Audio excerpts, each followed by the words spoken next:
सामीन अस्सलामु अलैकुम वरहमतुल्लाहि तआला वबरकातुहू।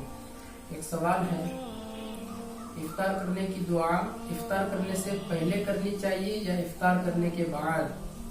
आका सल्लल्लाहु तआला अलैहि वसल्लम का तरीका क्या रहा है?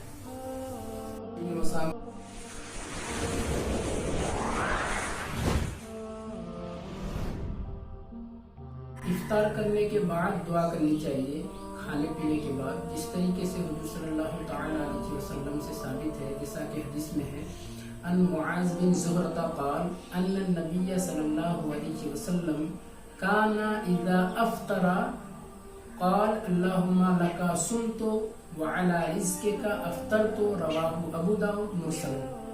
हज़रत मुआज़ बिन ज़ुहरा रावी हैं, फरमाते हैं कि रसूलुल्लाह सल्लल्लाहु तआला अलैहि वसल्लम जब इफ्तार कर लेते, काना इज़ा अफ़तरा, जब इफ्तार कर लेते, क़ाल, तो फरमाते अल्लाहुम्मा लका सुम्तु, ऐ अल्लाह मैंने तेरे लिए रोजा रखा, व अला रिज़्क़िका अफ़तरतु, और मैंने तेरे रिस्क से इफ्तार किया।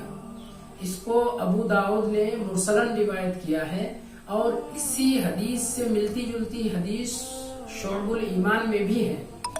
तो इस हदीस से पता चला कि हमें इफ्तार करने के बाद ये दुआ करनी चाहिए, इफ्तार करने के बाद ये दुआ करना बेहतर है। अस्सलाम।